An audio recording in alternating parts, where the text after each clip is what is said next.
Hey guys, welcome back to Sad Dad.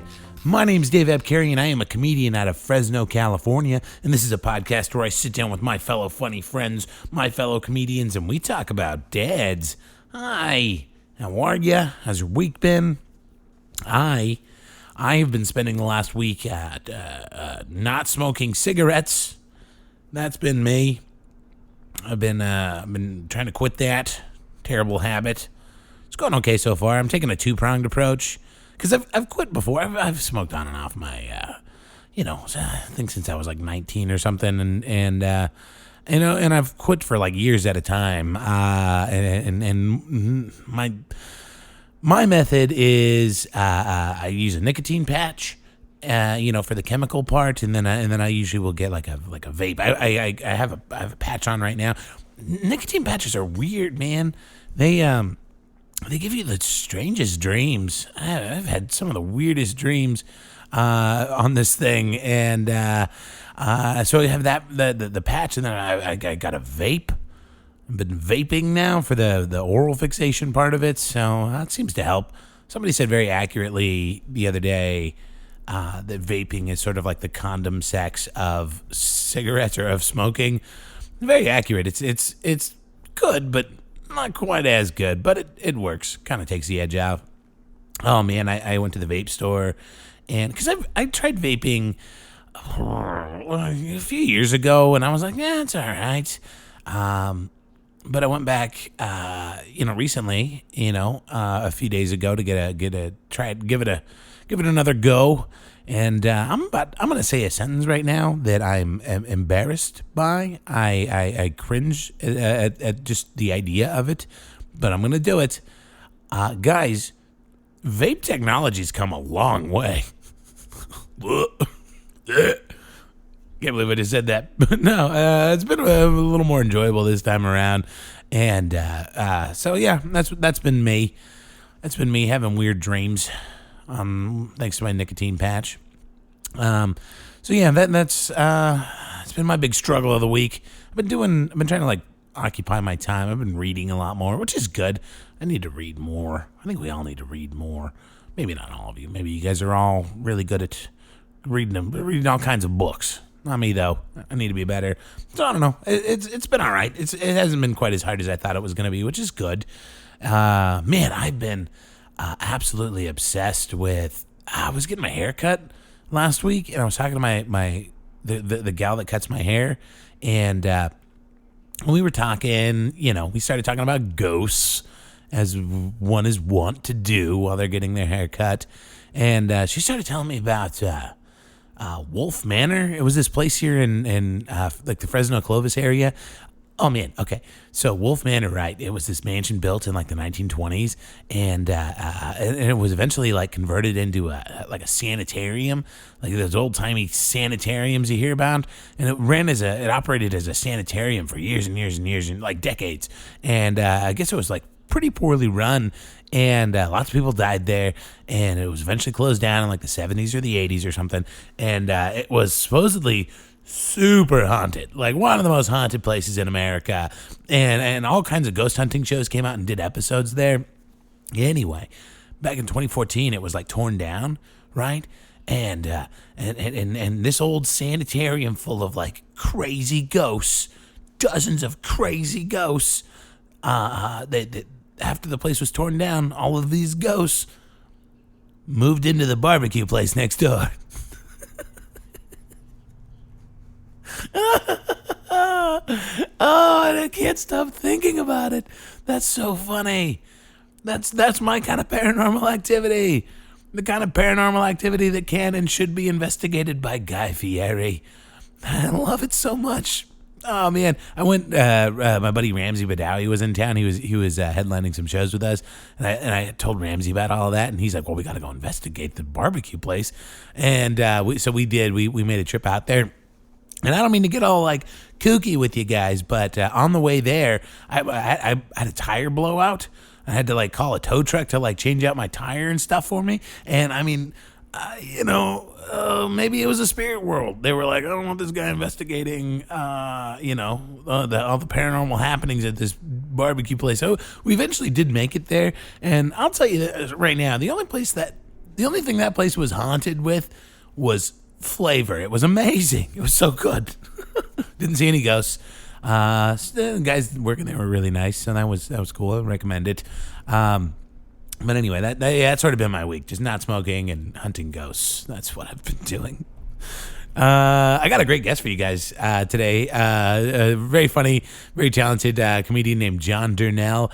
He and I sat down and had this conversation a few weeks back when he was up doing some shows with us here. And it's a lot of fun. John's insanely likable. I love this man to death. And he's his dad's an interesting dude. He's I think John's like he's the second or the third preacher's son that I've had on as a comedian. I'm starting to notice that's sort of a common path for comedians, and so it's a really interesting talk, and I think you guys are gonna like it a lot. John's real funny, real talented, and here we go, guys. Jon Durnell.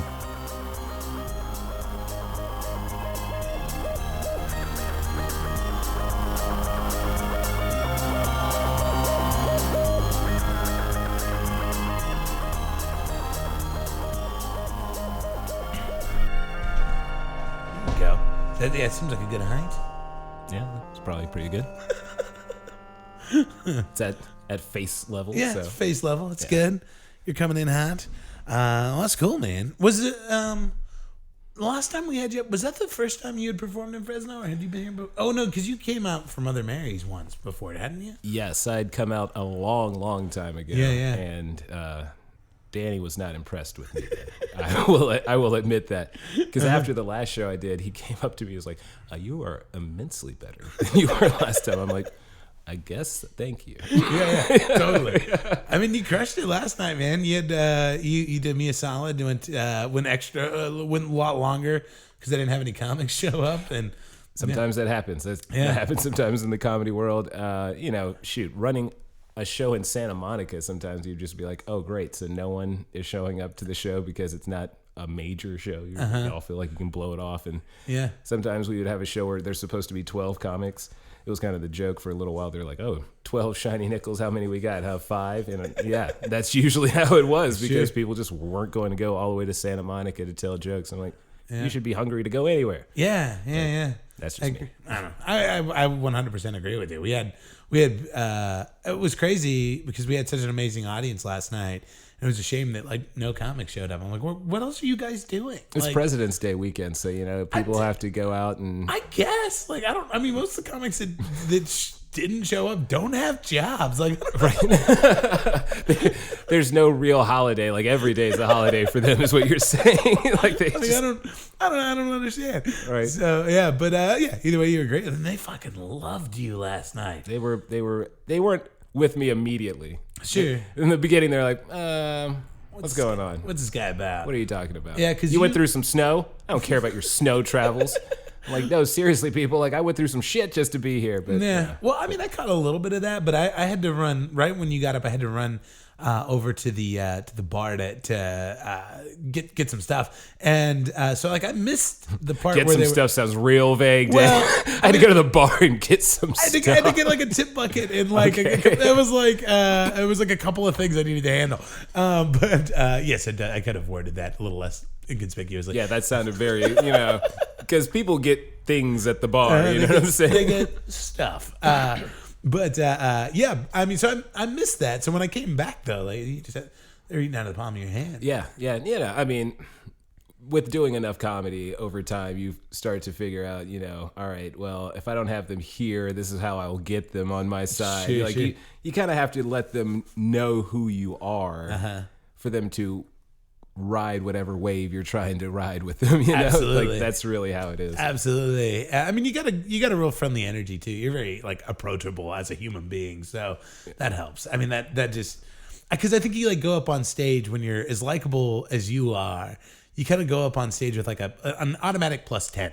Like you've already got an automatic +10. You know. I'll take it. I'll take whatever experience points I can get from the start. Totally. Yeah, absolutely. You got a +10 to charisma, and like so Nice. you've already got that on your side. So now I just have to speak the King's English, and then I think I'm all right for the rest of it. As long as they can at least hear me saying things and it makes sense. You know? Where did you start comedy? To be honest with you, I kind of started it a little in Chattanooga, Tennessee, but really stand up, I didn't start until I got to Los Angeles. Really? So my friend Zach and I, we had been doing a TV show in Chattanooga where they kind of gave us free reign because no one was doing anything for the college station. Right. And they literally had a cable television channel, like the whole city saw this, and it was usually just ads. That's all they ran because no one did anything. Right. I'm like, why don't we just do something? I mean, even if it's just a 30-minute show that they can air in the middle of the night, which they did. And I mean, somehow it caught fire within the city. People loved it. The police force really loved it. Wow. And they would bother me on a regular basis going through the city. Yeah. Where like I was one day walking to class on campus and a police car pulls up right in front of me. This is like 8 a.m. And they're like, Jon Durnell, we got some questions for you. And I'm like, what the hell have I done? Who dimed on me? I will kill them. You know, like that's what I'm thinking in my head. So they get out of the car and they're like, we got some paperwork for you. I'm like, paperwork? What are you talking about? What? I'm like, you're bringing me papers. Yeah. They're like something about some child support for a Lucy Liu. And I'm thinking that was from the TV show last night. That's hilarious. That's not funny, dude. You know, I'm like, you don't get to use the siren and pull up on the sidewalk and cut me off and scare the shit out of me no shit. over a joke like that. That's not funny. I'm a black man. I mean, you're not kidding. I mean, it's funny now. Now, exactly. But in my mind, I'm like, man, I'm about to get beat at 8 a.m. Like, that is too early. Trying to go to school. That's so funny. Yeah, I mean, so yeah, I mean that's interesting. So you started the TV show in your hometown, right? And I mean, was there any kind of like a comedy scene there, or was there? There was the comedy catch, which most comics did not like, and even some like big time comics, like a club? Yeah, it was a club. Like I think Stanhope would never do their club, and so then he would start doing a show that we put together. So then the comedy catch was pissed off at us, started making threats, started sending in like undercover agents to come and try to ruin the show. That's super shitty. Yeah, it was like just really, like hecklers and stuff. Well, no, they would get comics to get on the show. So they would but they would be like one of their plants kind of thing. Kind of like, you know, the Laugh Factory's Dane Cooks, you know? They basically had their versions of them that they would send out. And I mean, one of them just kept dropping the N-word through a show. Whoa. Yeah, just to try to ruin the show Holy and piss shit. people off. And I think somebody threw a full beer at him. Like, didn't even open it. Just like threw a beer at him. Jeez. Oh my God, that's like the equivalent of a comedic suicide bomber. Right, it is. And that's what they did. They tried to just send Holy people shit. to ruin the show. That is insane. Yeah. I've never heard of something like that. Yeah, and they before. sent like a whole like thing on Facebook trying to get us to like cease and desist the show. It was like, no, you can't. That's wild. yeah. Now, of course, this was like at this point, like I'm in LA and somebody else is running the show, Shit. but I'm just like looking at all this and I'm like, how did this get so out of hand? Hometown drama. Wow. Yeah. I mean, really, it was just, to be honest with you, it was just a way so that every time I went back home, I would have a place to do comedy. Like literally, that's what it started off as, Yeah, and then it turned into like something so much bigger That because is crazy. yeah, my friend Joel, when he was running it, he was really just like adamant about getting things done because like we would tell him what to do and like who to book, what to pay him, you know, like, you know, and just he would do that. And it became this very hot show and everybody wanted to do it. And man, it got to the point where the local comedy club was attacking us because they were the only show in town. Right. And when you're the only show in town, I guess you feel like you've got like a reputation that should be upheld. Well, and I mean, that's the thing too, that like, I mean, 'cause there's a lot of silly drama in any scene. It doesn't matter. But like, I think that's the thing that a lot of people don't realize is that it's sort of like a rising tides raise all boats. You know, I mean, if somebody has a great time at your comedy show, they're gonna be more inclined to come to my comedy show. You know, because it's like, I had a good time there.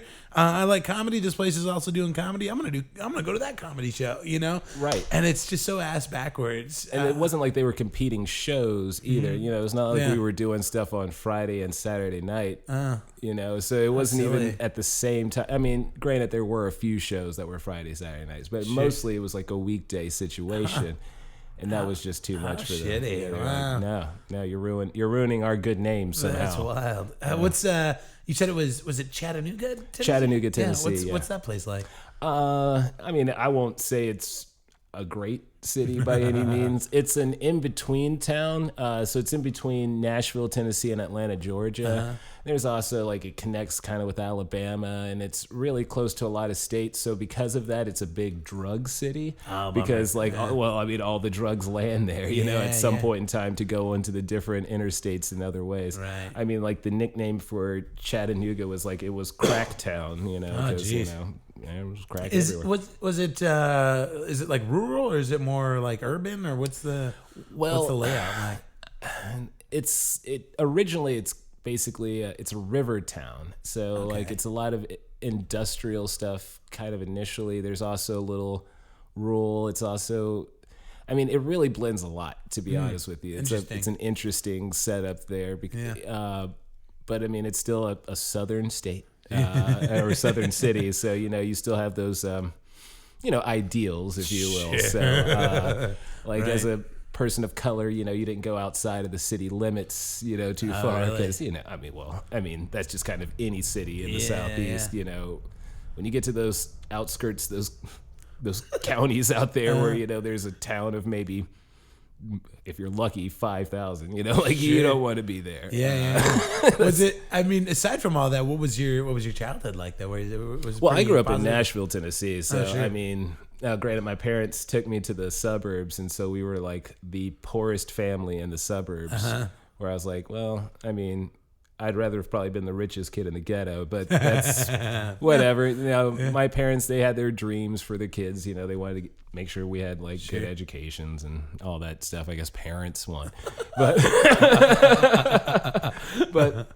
yeah, I grew up in a nice, actually Jewish community. Really? Didn't know most of my neighbors were Jewish until I got a little older and started to like realize around Christmas, like none of them had Christmas decorations. As a matter of fact, they had like little blue candles in the windows. I'm like, what kind of Christians have blue candles? Yeah, that's my wild. parents were like, they're actually Jewish. I'm like, okay. So that explains that. That's what. And you growing up there in the 80s or the 90s? I realize I don't actually know how old you are. Well, I am 35. Yeah, so I'm 35. Okay. Yeah. So it was. I got some of the 80s. Like I remember very little of the 80s because I mean I was like 5, 6 at the tail end. Sure. I saw some of it, and then the 90s came rolling through. So I'm mostly a child of the 90s, but I got a little splash 80s there.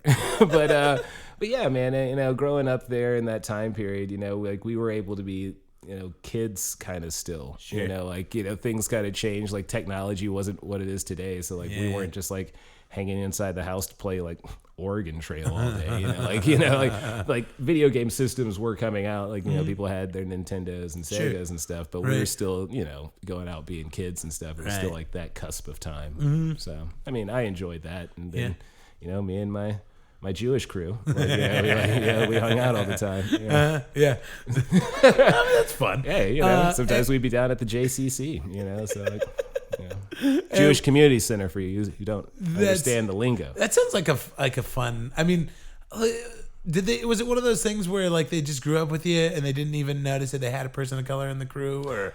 I mean, we knew. I mean, it wasn't like that. I mean, it's still the South, like, you know, like that's not. We're not completely blind to it, but we were. I mean, we were just crew. I mean, we were family. You know, like I remember there was.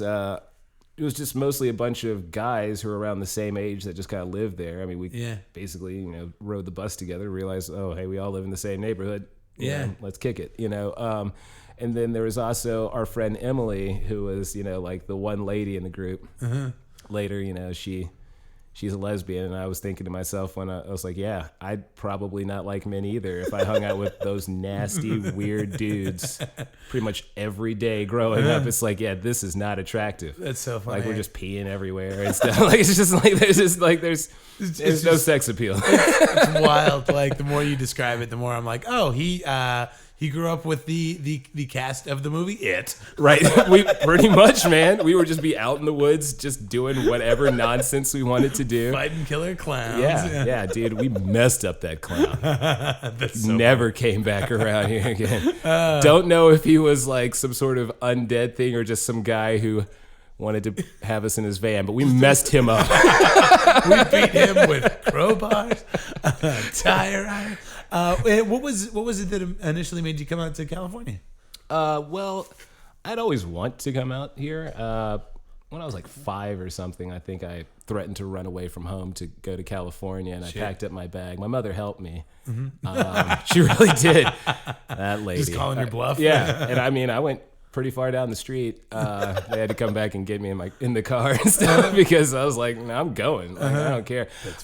Really, I remember I kind of got to this intersection, and there's 2 streets, and one goes up this really big hill, and the other one goes down the hill, and the down the hill looked easier. I realize now that I know directions, that if I went down the hill, I'd be going the wrong direction. So if I wanted California, I was going to have to make that uphill trek. It's a bit of nice allegory, right? That's funny. What was for you? What was like the moment that you were like, I don't think I'm going to do stand-up comedy?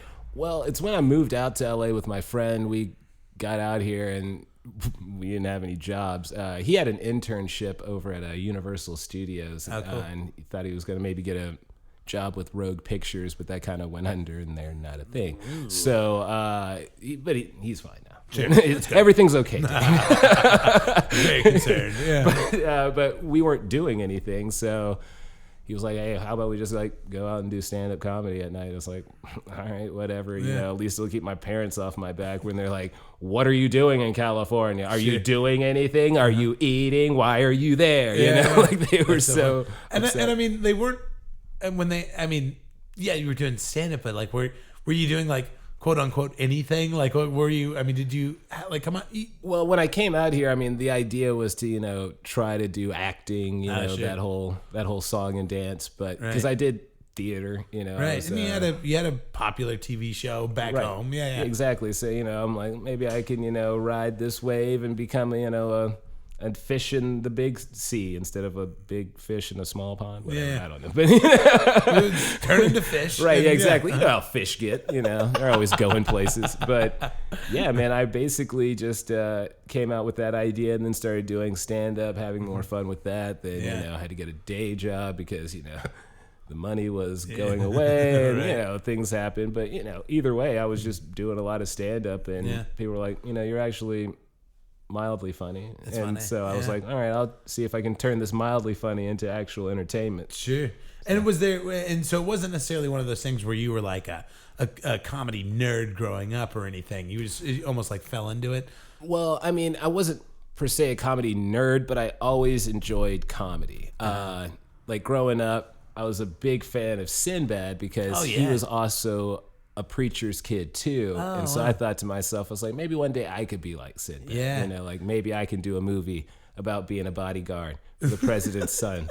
That's First Kid, everybody. First Kid. Came out in the 90s.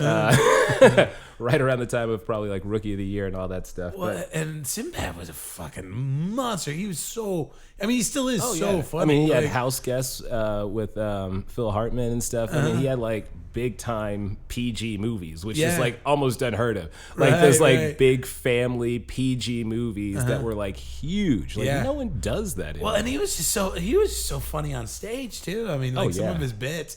Man, my favorite Sinbad bit. I don't know that it's necessarily a classic Sinbad bit, but it was always it was this bit he used to do about having kids and like his friends around him just getting all that, like he has this like shit life now that he has kids, and he's just screaming at his friends like, you don't know the joy. He's just like crying. He's like, you don't know the joy. Such a good bit, man. No, man, he's great. No, he's really good. And then, later I got into, all kinds of other comics, like there's Eddie Murphy that I eventually was able to start listening to by sneaking behind my parents' back. Sure. Yeah. My parents, at the time, Bill Cosby was acceptable. So, I would hear the Bill Cosby jokes too. Sure. He was never really one of my favorite ones because I almost viewed him as too soft. Not like soft, but it's like, that's my parents' comedy. Yeah. I want my comedy. I want stuff for me, and so that's what I would go to. And then I remember my very first comedy album that I had was Bigger and Blacker. Oh, yeah. And so I had that, and, so that kind of changed everything for me, because I was like, oh, okay, so this is like a full comedy special. Because, usually I'm getting clips here and there, snippets, or sneaking into the room while something's on and be like, what's going on over there on the TV? Right. That was funny. Oh, I wasn't laughing, and then run up to my room, So Totally. That's how it was. And I had to finally have an album where I'm like, so that's the comedy special. That's that's the story, the through line, blah, blah, blah. Now, granted, in that he would have different skits in between that, but you still understood that okay, this is what's special and this is going from that to that. So then I was kind of learning some structure, I guess, in comedy at that point in time. Yeah, it's great, man. And your material is all, you write from a very, your voice and the way you present your material, you present everything in such an accessible way. And I imagine maybe that comes from your broadcast experience in some way, but at no point do you ever introduce this out there premise that the audience isn't on board for. I feel you do have some weirder bits, but usually you do them a little later in the set, but right. but Can't start off that way. yeah, totally. But you have this such a down the middle esque quality, and do you feel like that does come from the broadcast background, or? Well, I think it comes from that, and it also comes from my father being a minister and always trying to ride that line, I guess, through life, where it's just, you don't want to offend, but I always wanted to be entertaining, but not offend. So you have to figure out that line along the way where it's just okay, I can't say that word. That's too far. What if I say this word? They're okay with that. Exactly. Oh, that's funny. So it's just, it's the difference between saying, I have a huge dick and I have a huge member. There's something this, the difference between that is just member. Of a club? No. Yeah, and I think it's it's got to be something with the imagery too, if you say I got a big hard cock, it's everybody's picturing a dick right now. Right. But if you're I got a big hard member, maybe they're not. Maybe it's a hard on, but over under the pants. Right. Still acceptable-ish because there's some censorship. There's a layer of covering. And was that we can get into this a little bit more once we start talking about your dad. But do you feel that growing up and watching your dad be a preacher, was that a level of showmanship that you aspired to? Is that not at all? I never wanted to be my father. Because that's what everybody assumed I wanted to be. Sure. I was like, I don't want to be my dad. He's cool and everything. I'm happy he's here, but he's living his life. I want to live mine. Because when I was a little kid, people would come up to me, and Dr. Martin Luther King, his father was a minister, and then, he was a minister. And so everyone was like, oh, our next little Dr. Martin Luther King. And I'm like a kid thinking that man was murdered. What are you doing to me?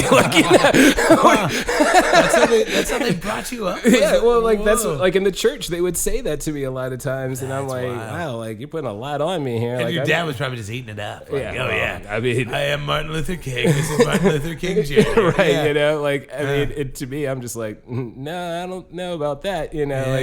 I'm willing to make my own, I guess, path in life. Now, with comedy, it is a way of, giving the masses something that they need. Totally. I feel like religion is needed for some. They need to go and have some sort of community and healing, and there's a lot of community and healing in comedy. So my dad has always said that I've decided to go down his path, but just a different way. I mean, And I don't think that he's wrong in saying that, because I mean, really, if you just tweaked a couple of things about what we do on stage, I mean, we're doing the exact same thing. I mean, like if you, I guess maybe it's more about intent, but ultimately we're doing, I mean, it's a performance. It's you're speaking in front of a large group of people and trying to win them over with your ideas. I mean, really, it's not so far removed, It isn't. When he told me that one day, I stepped back and I looked at it and I was like, I guess I am my father's child. Like there's, even though I think I'm doing something different, I'm still doing the same-ish thing. I'm not using a book of text to go from, I'm using, I guess, the world, but, it's still kind of the same idea. I mean, that was something, I had a previous guest on. His name was Ashley Johnson, very funny dude. But he, his dad was a preacher also, and he was like growing up and just watching my dad do this. Like I was like, I want to do that, but then he wasn't really sold on the whole religious aspect. And then when he found stand-up comedy, he was like, oh, this is it. Like I could scratch that itch. It's great because like I never wanted to do the ministry. That was never my thing, but it was always kind of forced on me. So like ever since I was little, I would have to, read from the Bible or present this at church, present that. Anytime we had any kind of like Easter or Christmas play, like every Easter, I'm Jesus. Every Christmas, I'm Joseph. Why? Because I was the only kid they could rely on always being there. Because if I'm not there, they could call my father and he'd find me and bring me there. They had no other child they could rely on to always be there. That's so funny. I just love that, like, because you're so tall, just like picturing you as Jesus, but after all the clothes like coming midway up your arm and like up to your calves, because you're outgrowing them. Well, I don't know if it was my senior year or junior year in high school, but this was the year that they decided they wanted to like step up the game and had me ride in a donkey through the church. And so what's funny is they had set up my, tunic, whatever, but they didn't cut a slit for me to get on to this donkey with. So like I'm like hiking it up and like literally just got like all the leg in the world showing there as I'm riding this mule through the church. It shouldn't be as sexy as it is. Exactly. I'm like, that's right. Look at that athletic leg. Look at them gams, baby. It's like Jesus ran today. 5.5 feet of exposed leg. I'm a long dude. I'm lanky, and my leg was almost like dragging on the ground because the mule wasn't even that big. It's just like, dang. That is so funny. The photos of that will come out if I become famous will be just so detrimental to me. Jeez, I will pay good money. Holy shit, that's hilarious. Well, cool. Well, oh man, the better photos are when I'm nearly naked being crucified, but that's for another story, another day. Is that real too? Yeah, no. Holy shit. Yeah, dude. Like I was like basically in my drawers being crucified on this huge cross. Wow. It was just like the whole time everybody was like, we just wanted you to just like yell out a huge scream, and I was just like, I am near naked in front of the whole congregation. Like that's all I could think of. I'm just like, let's just get this over with, please. Nail me in. That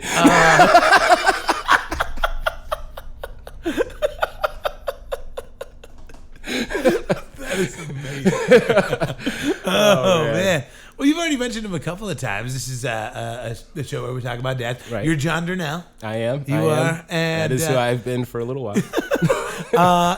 So yeah, I was going to ask you about your dad. Like I said, he grew up in Tennessee also. Is that? No, actually, he grew up in Pennsylvania. Oh, Pennsylvania. Yeah. That's where he met my mother. They were up in Westchester, which is like a suburb outside of Philadelphia. Okay. So they met there. My mom originally, I guess she was born in Georgia, grew up in Detroit, but then later, I guess in high school was in Pennsylvania, where my grandfather still is today. Oh, wow. They met there. My father, fell in love with my mother, and then, the rest is history. What was end of podcast? Yeah. That's my dad. And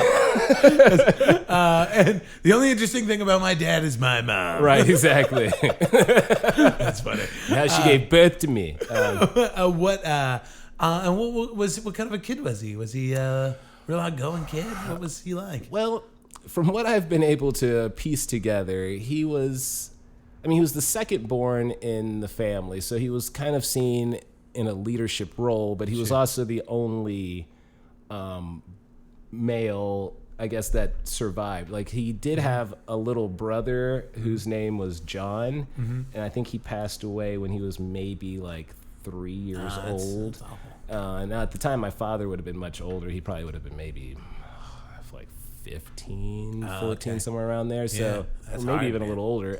But yeah, so like his little brother had passed. And so, he was the only male. So like in my family, all of the aunts call him brother, and he's just known as brother because he was the only brother, so. Was it a big family he was born into? Well, he has, I should know this, 5 sisters. Wow. Yeah, he has 5 other sisters, and John would have been like, his 6th sibling. So so there, it's a biggish family. That seems big to me. Yeah, it's 6 more kids. And if you saw the house they grew up in, I was like, how did you fit that many people in here? What part of Pennsylvania was he growing up in? Well, it was called Westchester, which like at the time was more of like just like farmland, really. There was a little community out there, I guess, at the time, a little few areas with housing. I'm picturing Amish people, but I don't know that that's fair. No, it's not that bad off, or at least it wasn't then. There probably were some Amish. They do still have a lot of like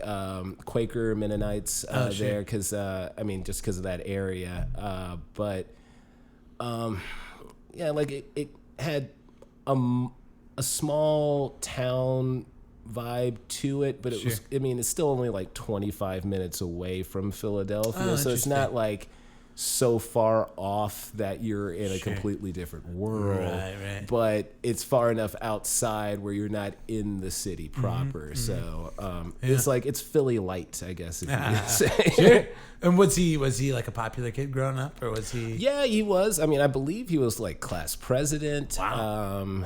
He also was on a few different sports teams. He was always a very, I guess, level-headed gentleman, always seen as kind of like a leader type. He later joined a fraternity, and I actually met one of his fraternity brothers recently. He's actually the president of the city council down in Los Angeles. And so it was interesting. I was like, "Oh, Dad, you roll with some pretty good crew." So I sat and had breakfast with him, and he kind of told me a little bit about my father. Yeah, you in got college. that great bit about was it Stoney? Yeah, Stoney. Stoner would be different, but no, Stoney. Yeah, was his nickname. But and the whole time I was actually having breakfast, his friend would always refer to him as Stoney the whole time. He would be like, Stoney this, Stoney that. Wow. And I was like, wow, that's crazy. Like, that really was his nickname. Wow. But so he was telling me how my father, he was always like kind of the level-headed one, the one that kind of like kept the rest of them, like he called them knuckleheads in line. Like he was kind of like the leader. Oh, wow. So to kind of like help them out. So, my dad's always kind of had that leadership role about him. And he's always kind of been, the person that, is willing to step up and take charge and like to help other people. Right. Unfortunately, I get that same, I guess, vibe. And so it's just like something about how like being raised by him still put those values in my head. So I'm like, I'm going in that same kind of path. I guess whether he agrees or disagrees with how you're living your life now, I'm sure he takes some comfort in knowing that you at least are aware of those values and so I guess. Yeah, he's fine with comedy now. Initially he wasn't, because, when I was first hitting the scene, putting stuff on MySpace. Yeah, that's how old this shit was.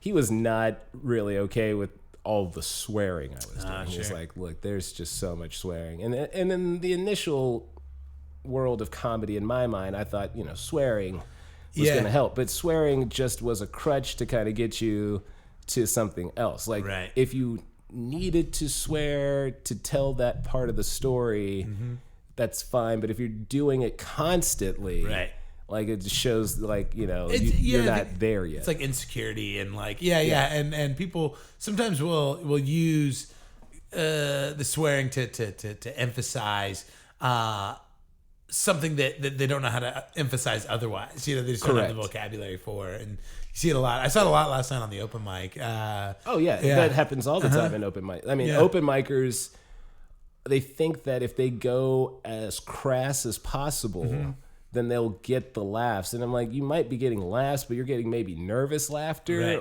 just, you know, pity laughter where they're like, that was something, that was a thing. That was a thing. Yeah. Like he sure said that C word a lot. And so I guess again, in fairness to your dad, he wasn't wrong. You know, like right. No, it's true. I mean, he's definitely made my comedy more marketable. I'll at least say that, because I haven't eliminated every swear word. I mean, sometimes I'll throw in a one or two, but it's not like I'm doing it as like I need to. I'm just kind of like, oh yeah, shit. Yeah. But then it's more natural that way, where it's just like it's something that I'm saying versus something that I'm saying to think of what to say next, you know, or to like be like, look, this was really fucking funny, right? Like really just like trying to throw it home where it's like it's not necessary now. Like sometimes I'll just say it just because that's a word I said, but it's not that I'm using it for the joke, you know. So your dad's grown up. He's a real charismatic, real leadership guy. I mean, I wouldn't know about too much charismatic. I mean, it was. Here's the thing. He came from a very militant household, so I almost feel like he did a lot of it because it was called upon him to do because he was the only male, and so. But then he kind of, with his personality, took it to a degree where it's like, well, if this is what I'm going to do, I'll do it, but I'll also do it in the nicest way possible. Like he's always been a gentleman. Yeah, so that's nice. Yeah, that's cool. It's and all of that though. Where does the preaching come in? Does he decide to do that? Well, I guess he kind of decided to do that when I guess there was that point. There's a some gray area before I was born. My sisters and I have pieced together most of the story because I'm pretty sure my parents will go to the grave without telling us truly what was going on. Sure. But there was a shotgun wedding situation. But it's with you? No, it was my older sister. She's much older than me. She's, I want to say 12 years older than me, 11 or 12. Oof, somewhere around there. So so she was about 2 years old or 3 when they got married. I got you. And it was kind of like, a secret marriage in the backyard of my grandparents' house, and like the only thing I loved about it is that my dad wore like this bright red shirt, like very like 70s absurdness. It's like, who would be wearing a shirt like that to be getting married? But and he had this huge afro, so I'm like, if I ever get married, I got to do it dad style. I gonna frow up and put on some loud red for some reason. It's just do it that way. But yeah, so there's just sort of like a pseudo shotgun wedding situation, and then because it's strange. I won't put my family's business too much out there, but that's fine. Was that in order for him to get into sort of have his ducks in a row? Getting into the preaching, is that what it was, or? No. I'm going to be honest. I think he was being a white knight. Okay. To be honest with you, in that situation, hopefully that tells the story without me actually having to say what's going on. So, so pretty much they got married, and then my father later, to support the family, decided to go into seminary and be part of the ministry that way. Yeah. So. Did he grow up real religious? Is that? Yeah, no. Like, he always had to go to church because my grandfather was like, you're going to church every Sunday. And, like, he would bring them all in. They would all apparently sit on, like, the front row every Sunday at church, and that was their pew. But, like, I don't know how religious my grandfather was because he was always asleep. Now, but my grandfather... Now, granted, he did work a lot, so like maybe he was really tired, and Sunday was the only time he got to sleep. Sure. But he was awake for the Eagles games, so That's But yeah, so he was always known for like sleeping in the front row, but the rest of the family was there, front row, ready to go. Gotcha. Like every Sunday. And then he just kind of feels this calling, like he's gonna, because I mean, it sounds. Well, it's funny that he felt the calling because my grandfather was all against it. He was like, it's fine to have religion, but don't be no minister. Like it was really weird. Yeah. So he's probably coming down on your dad. Like your dad came down on you. Right. Yeah. I mean, I guess I'll have to come down on my kid too. It's like, what are you going to be, a lawyer? A lawyer? The hell out of my house. We only do ridiculous and absurd professions. Don't you know? You have to be a juggler. Yeah. You go out there and you go back in. Do I have to send you back to miming school? Do I have to send you back to miming school? I will buy you a one-way ticket to France, mister. Never see you again. Oh, that's funny. Yeah.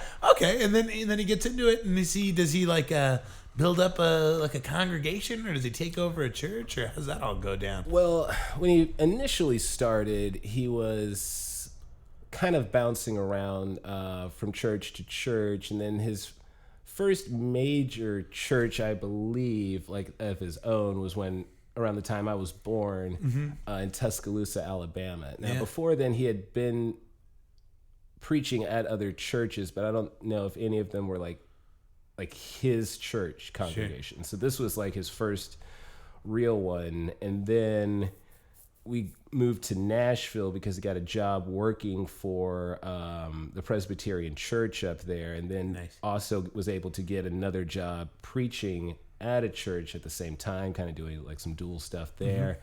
But yeah, pretty much ever since I was alive, he was like always the man at a church somewhere. Sure. And there's kind of I mean, you mentioned that big gap between like your parents getting married and then you getting born. Was the original plan to have kids? Like, and the only reason I bring that up is because there's like a 14-year gap between my older brother and I, and it was sort of like I came along simply because my parents were closing in on their 40s, and they're like, "Look, if we're gonna do this, if we're gonna have another kid, we got to do it now." And so I don't know, was that kind of the situation for you, or were you just like a happy accident, or? Well, I know I'm the only one that was planned, and so with that, I've been given the burden of, well, we wanted you alive, so you better do something with yourself. Because both of my sisters were accidents. I got you. My little sister was the happy accident that brought my mom to finally get the tubes tied. And I remember as a young kid, I was maybe 6, and I don't even know if I was even that old, but my mom is telling me about how she's getting her tubes tied. And I'm like, I don't even know women have tubes. You know? What's going on? And you've got plumbing? Tubes? Do they just go in this like a bow? I don't know what's going on. I don't get this at all. Yeah, so no, my mom was very willing to let me know that there were no more babies coming out of her vagina. Sure, that's thoughtful of her. Yeah, that was nice to let me know. And so, and you've kind of touched on it again a little bit over the course of our conversation. But what was your relationship like with your dad? Well, initially it was fine, you know. I don't know if he truly like knew what he wanted to do and as far as raising me. Because, you know, he'd only had a daughter thus far, and this daughter is nearly grown now, and then he's got a new little baby along the way. So initially, when I was first born, I was in a town in an area that I wouldn't say was a poor area, but it was definitely more urban. I remember growing up and there was a lot more black neighbors that I had, but it was like very vaguely remember it. Yeah. And then all of a sudden, like all out of the blue, I'm now in a different community where everyone's white. Now, as a child, like I don't really care, nor do I really notice. But when you now get older and look back at it, you're like, oh, so they didn't want me to like be raised, I guess, in the ghetto because maybe I would have turned out to be a thug and shoot up a neighborhood. So like I think that's kind of what they were trying to prevent, because they definitely had a more, I guess, urban upbringing for my older sister. You know, they didn't seem to have any problem with her being in ghetto scenarios. But when it came to me, they were trying to make a change. But even still, I got kind of taken to the ghetto in 5th and 6th grade due to some rezoning when they figured out the city of Nashville was still segregated. Oh, shit. Yeah. Holy shit. So they did some rezoning, but it was very strategic. The city of Nashville, they thought they were slick, but when you really look at it, like, they did exactly what they did on purpose. Like, they literally would go to certain areas and were like, okay, this area has too many white people at this school. So what we'll do is we'll find an area where we have some black people, but the ones that have good jobs. So we'll circle that area and redistrict them to the white community over here. And then we'll do the opposite where we take all the poorer black or poorer white kids and take them to the black community to go hang out with the black kids. So yeah, like it was really... I was like, I see what you've done now, because like now when I realized like what areas were what and how they did it, I was like, yo, that's dirty, Nashville. That's absolutely dirty. Wow. Like it wasn't like a random thing at all. You literally were like, okay, if we got these extremely wealthy white kids, none of them are even going to go to the school in the hood. So that's not going to work. They're all going to private school anyway. So that's not going to change anything. Right. So we had to go find like the poorer white kids that don't have any opportunity elsewhere and force them to go. Wow. Wow. That's wild. Yeah. Yeah. Oh, man. And, well, yeah.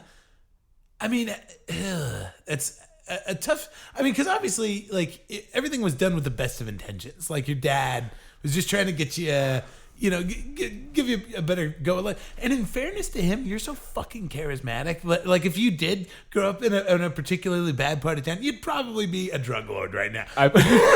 You'd probably be running everything. And so it might not be the worst. What's wrong with being a drug lord? I'd be getting close to retirement by now, man. Like, that'd be great. Like, you'd probably have benefits. Yeah.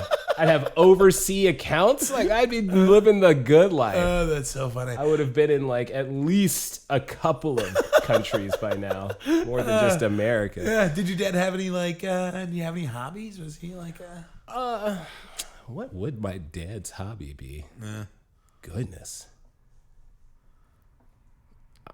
Wow. Is he still into sports? I mean, he still likes sports. Like he pays attention to sports and watches sports. I mean, my dad loves baseball. So I mean, I would have to say his love of baseball and collecting baseball cards would have to be his hobby. Like it took me a second. I was like, what does he love other than baseball? And I'm like, I don't think anything really. So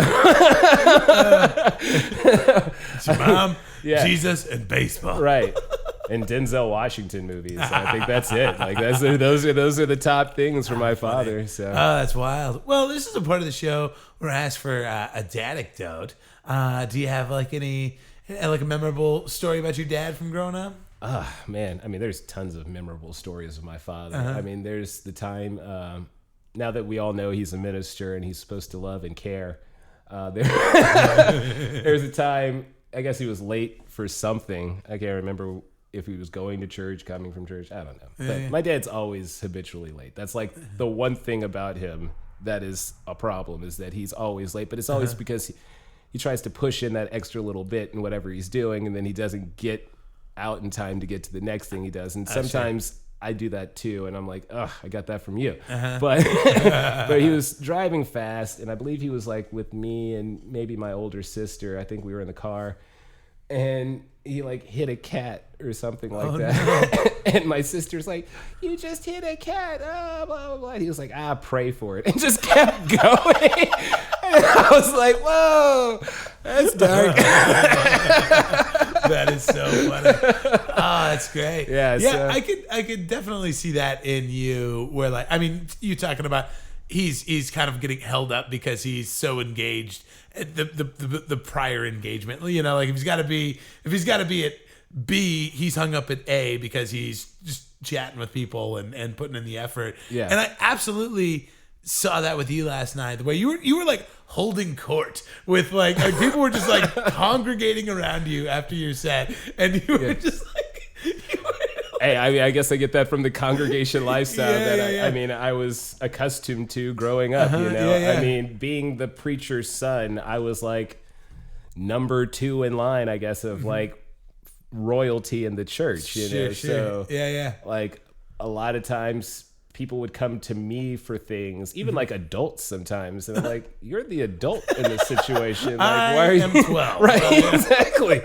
I'm not the leader here. At least I shouldn't be. But, John, I think right. I think Nancy's gonna leave me. he's like sitting there with your blocks. It's like, well, I guess tell me about what you guys did this week. Here's the thing. I'm going to keep building this Lego igloo. You just unload. Yes, let me know. Just don't get too graphic this time. I'm still a child. Oh, man. John, you've been a ton of fun today. If people want more Jon Durnell in their life, where do they go? Where do they find you? Well, I mean, you can find me online and anything that you type Jon Durnell in, unless it's the white guy who plays in a band in Texas, also by the name Jon Durnell. He and I have been battling for top spot of Googling. the Jon Durnells of this world, because we're the only two apparently that are doing things. That's It's funny. like there's others in the world, but we're the only two that are like trying to make it in the entertainment game with this name. That's funny. And it's Jon, right? Jon, yes. Yeah, yeah. Jondurnell. Sweet. And I'm the comedy one, not the Jon Durnell band. That's not me. I've been often tagged in stuff that he's doing and that's so vice funny. versa, where it's just That's like, hilarious. I'm like, people are like, yeah, we tagged you in it, dude. And I'm like, okay. And then I look and I'm like, that's the other Jon Durnell, man. Just at least take the time to look at the face. Right. Absolutely. And and on like Instagram and all that fun Yeah, stuff. Instagram, it's John024 Durnell. Sweet. I'll link it in the show notes. Yeah. And you have a podcast. And a too. podcast, yeah. It's called the Ricky Williams Trilogy. It's a sports podcast where me and some of my friends, we just kind of talk about mostly football, but we're just kind of talking sports. Yeah.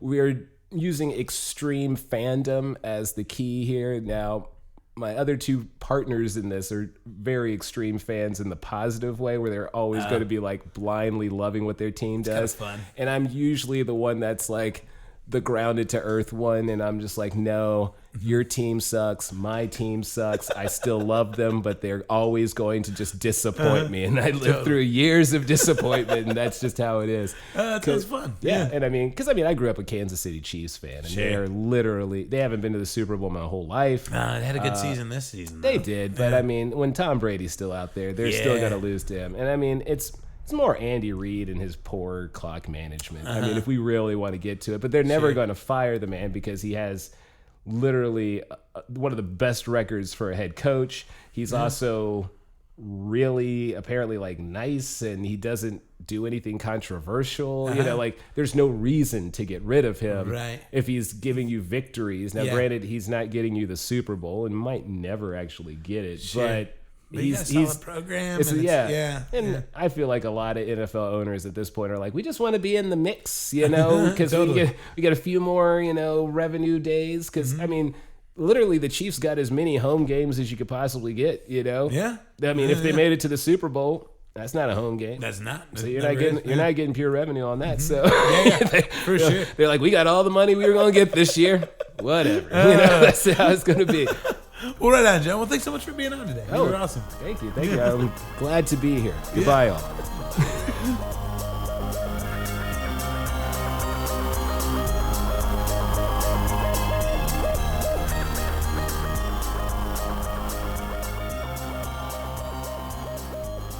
Jon Durnell. He was great, right?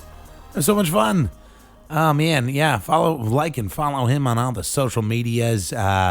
And yeah, just get more Jon Durnell in your life, guys. Thanks so much, John, for doing that and being so real with me about everything.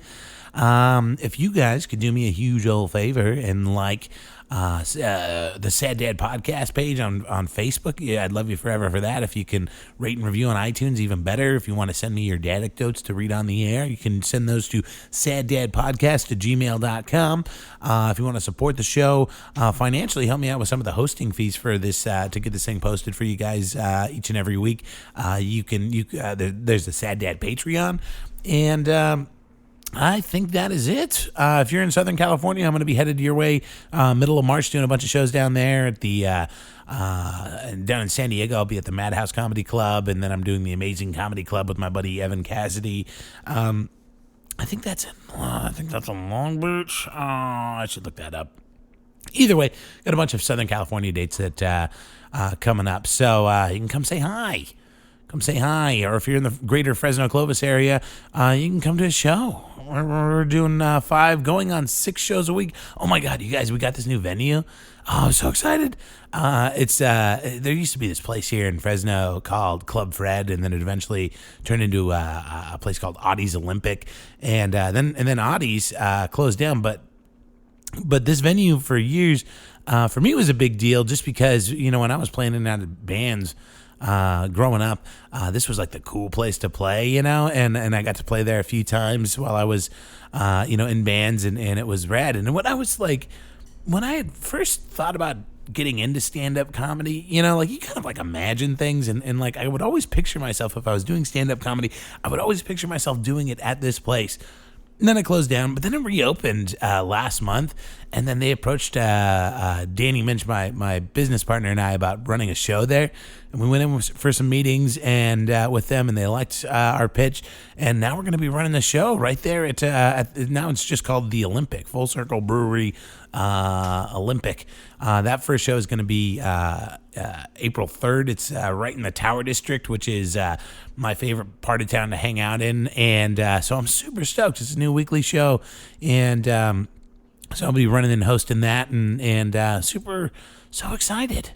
I'm so excited to do a weekly comedy show in the Tower District here in Fresno. So anyway, that was some good news I got this week, which I'm sharing with you guys right now. So awesome, guys. Well, I will catch you next week. I'm not sure what episode I'm going to post for next week, but this was episode 50. 50 episodes of Sad Dad. Holy shnikes. That's so many dads. So many dads.